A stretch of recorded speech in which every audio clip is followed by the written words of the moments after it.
Une année déjà depuis que le gouvernement Matata est aux commandes, un gouvernement dit des technocrates. 12 mois plus tard, quelle note à l'ensemble de cette équipe? Vous suivrez dans ce journal une analyse des secteurs clés priorités du gouvernement. Et puis au sujet de ce bilan, le gouvernement vient de publier un document intitulé La République démocratique du Congo à bras-le-corps qui présente ses grandes réalisations. Ce document a été présenté ce jeudi par le porte-parole du gouvernement. Le gouvernement veut aussi relancer la ferme présidentielle de Lancélé. 2 contrats ont été signés entre le gouvernement congolais et la firme israélienne. Le coût global de cet investissement s'élève à plus de 80 millions de dollars américains. Voilà tout pour les titres. Merci de nous recevoir chez vous. Il y a exactement un an, depuis qu'il est aux commandes à la tête du gouvernement, l'ancien argentier congolais, aujourd'hui Premier ministre, Augustin Matata Ponyo totalise jour pour jour une année de gestion de la chose publique. L'annonce de sa nomination par le chef de l'État avait suscité espoir, certitude et confiance que tout irait bien. Et 12 mois plus tard, quelle note lui attribuée personnellement et à l'ensemble de son équipe? Suivez dans cet élément l'analyse sur le social, les secteurs les plus attendus par la population congolaise. Investi au mois de mai de l'année dernière, le gouvernement Matata vient de passer une année aux affaires. Au plan social sur lequel l'attendent bien évidemment les populations congolaises, le Premier ministre, qui est intervenu sur les antennes de la radio onusienne Okapi en tout début de semaine, a soutenu que les retombées sont remarquables. Il a fait entre autres allusion aux efforts réalisés par son gouvernement dans la récente acquisition sur fonds propres des bus pour le transport en commun, 300 au total, dont la moitié sont déjà sur place dans la capitale. En ce qui concerne l'agriculture, le programme de village agricole est mis en avant-plan.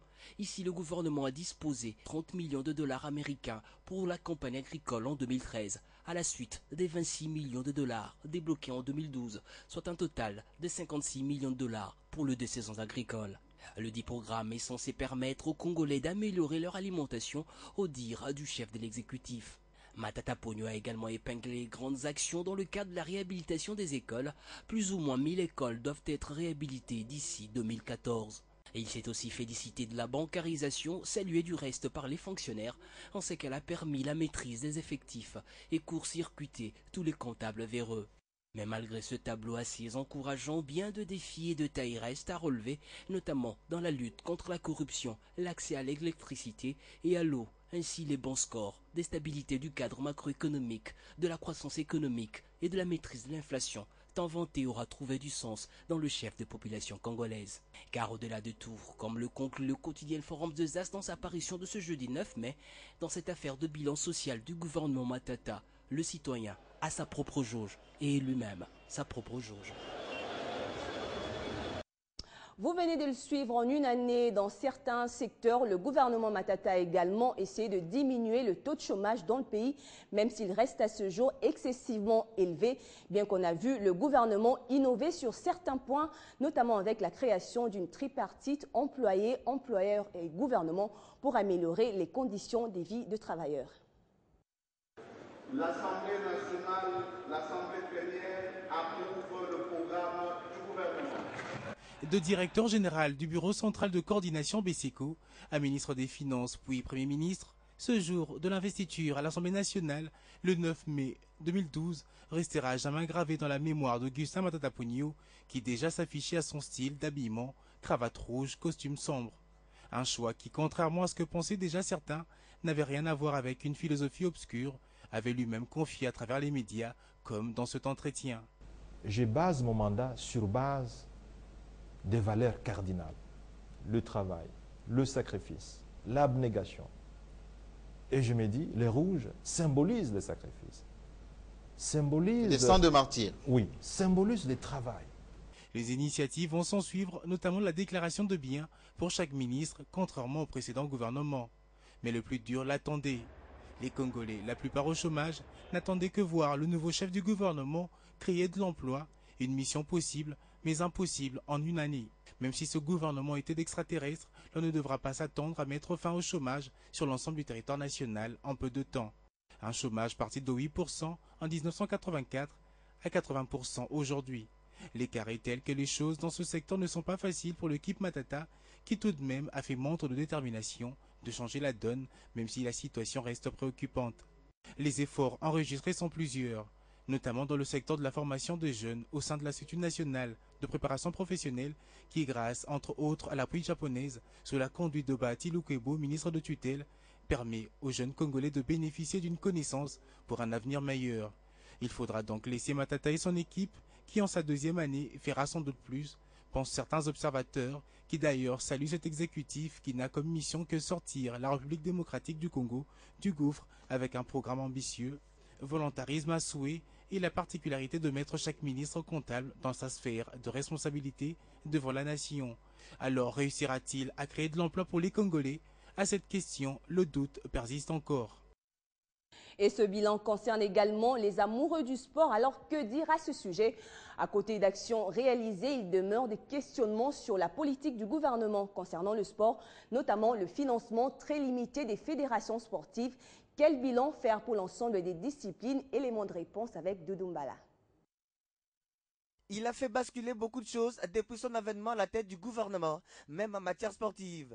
Augustin Matata Ponyo Mapon, que d'aucuns qualifiaient déjà d'ennemi des sportifs, s'est plutôt révélé ami du sport congolais, d'abord avec son implication pour les retours des léopards de la République démocratique du Congo à la Coupe d'Afrique des Nations, après 6 ans des passages à vide.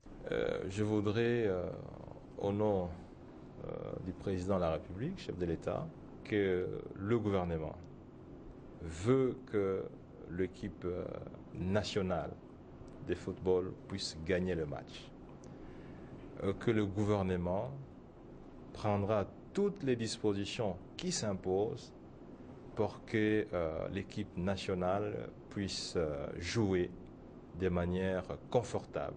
Tel il l'avait promis, tel il l'avait réalisé, en Afrique du Sud, la troupe à Claude-Leroy avait bénéficié d'une somme importante d'1,5 million américains comme prime de motivation à Valakan, même si en retour, les résultats n'avaient pas suivi. Un geste salué en son temps par toute la population congolaise, mais curieusement, cela s'est limité qu'avec les léopards seniors, car les moins de 20 ans ont sué haut et sang pour obtenir le visa de l'Algérie après une préparation précaire passée à Kinshasa. Attention à cette frappe! Super mécanisation! Et ensuite, les léopards seniors dames qui ont frôlé l'élimination à la CAN de la spécialité organisée en Guinée équatoriale en novembre 2012. Faute de moyens, les Congolaises avaient rejoint les lieux de la compétition les mêmes jours du match et heureusement, elles ont eu la vie sauve grâce à l'implication du gouverneur du Katanga qui avait mis à leur disposition l'avion du tout-puissant Mazembe. Dans le reste des disciplines, seules 3 fédérations sportives nationales bénéficient de fonds du trésor public, à savoir le taekwondo, le handball et le football. La grande question qui reste posée est de savoir sur quels critères le gouvernement a-t-il choisi seulement 3 disciplines. C'est ce qui d'ailleurs a amené ce collectif de présidents des fédérations à la rencontre du ministre des Sports, Bodé Banzamoukalai, mercredi dernier, pour lui faire part de leurs doléances. Premièrement, nous constatons un dysfonctionnement gouvernemental, parce qu'il n'est pas du ressort, ni du ministre des Finances, ni du Premier ministre, de décider sur le sort d'un budget ministériel. C'est une prérogative constitutionnelle du ministre des Sports.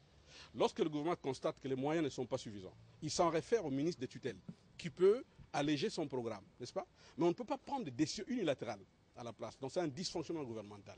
Même cri de détresse lancé en son temps par Francis Bimola, président de la FENACOJU, lorsque les judokas congolais avaient écopé d'un forfait pourtant qualifié pour la CAN de la spécialité à Maputo, au Mozambique. 3 semaines que notre dossier est bloqué au niveau du... pas bloqué, et du ministère de budget. Pour aller aux finances, ça passe pas. Pourquoi? Soi-disant que l'ordre n'a pas été donné par le Premier ministre. Selon les informations reçues. Mais quel est le problème qu'on nous le dise? Il revient donc au chef du gouvernement de prendre des décisions qui s'imposent pour que les autres disciplines sportives trouvent aussi gain de cause. Et puisque l'heure est effectivement au bilan, les points de vue de la classe politique à ce sujet restent partagés. Si pour les uns, le bilan est positif, les autres voient les choses différemment. Suivez. Le bilan du Premier ministre Matata Ponyo à la tête de la primature depuis son investiture continue encore à alimenter la société ainsi que la classe politique congolaise en ce qui concerne son rendement pour sa première année. Pour certains politiciens, le bilan est positif, notamment la stabilisation du cadre macroéconomique qui s'est nettement amélioré grâce à la rigueur dans la gestion des finances publiques et à la bonne gouvernance. Parmi les innovations apportées figure la bancarisation de la paye des enseignants, des fonctionnaires, mais aussi des militaires.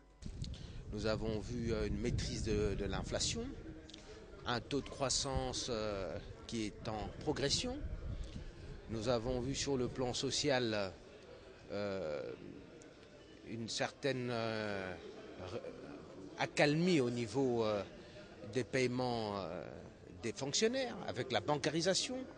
En ce qui concerne le management, je dirais que le management signifie mieux. Être capable de réaliser mieux. Est-ce que Matata a fait mieux qu'hier? Je crois que oui. D'autres, par contre, fustigent son bilan qui, sur plusieurs domaines, entre autres la sécurité dans la partie est de la RDC, le social de Congolais, notamment l'éducation, la santé et l'agriculture, les technocrates n'ont pas encore convaincu. Aujourd'hui, les événements qui se passent au niveau de l'Est, vous allez constater que la paix n'est pas encore là. Matata n'a pas encore commencé à faire le social. Parce que nous, de l'espace, nous voulons qu'on fasse de l'agriculture. Le souhait de tous les Congolais est que le Premier ministre Matata Ponyo et son équipe puissent mettre encore un coup d'accélérateur sur la pédale pour assoupir les difficultés que connaît la population. Et au terme de cette première année, il est important d'évaluer les actions et baliser l'itinéraire.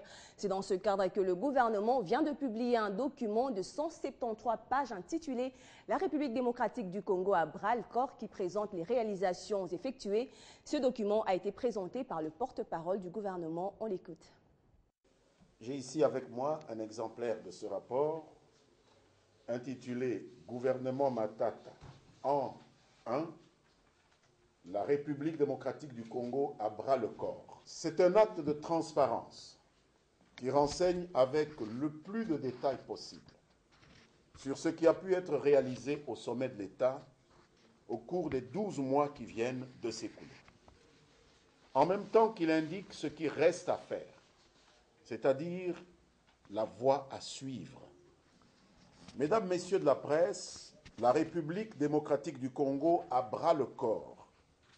C'est ce titre donc que nous avons voulu pour l'ouvrage qui présente les réalisations effectuées par le gouvernement Matata au cours de ce premier exercice annuel.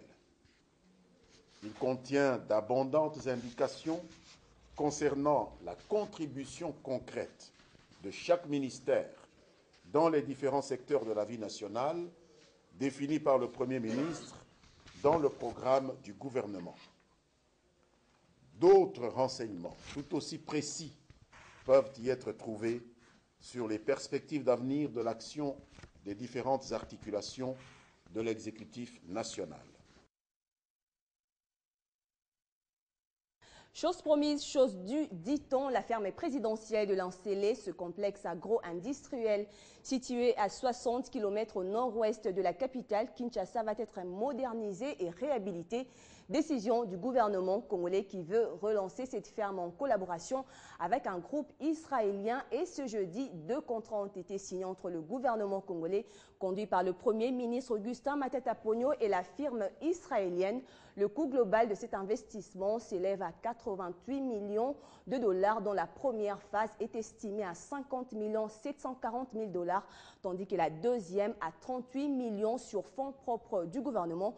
On écoute ici le chef de l'exécutif national, Matata Ponyo, après la signature des contrats. Et nous pensons qu'au-delà des soutiens que nous faisons aux différentes provinces, nous avons fait un soutien de près de 60 milliards de francs sur base des ressources propres pour chaque province. Nous avons pensé qu'il était utile de relancer la seule machine agroalimentaire que disposaient les pays depuis 1974. Elle a été totalement pillée vers les années 93, 98 et depuis lors elle est restée morte. C'est pour la première fois que le domaine en tout cas alimentaire de Lansele, va être réhabilité avec près de 55 millions de dollars sur base des ressources propres.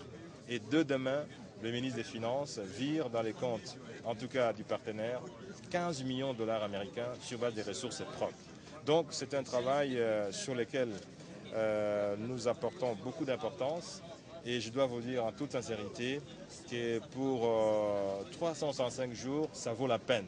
Ceci démontre que la gouvernance, la lutte contre la fraude, la lutte contre la corruption, c'est du réel. Parce qu'à moins de 12 mois, nous avons fait des économies de près de 400 millions de dollars dans ce même pays où nous avions rencontré, il y a 3 ans, un déficit important.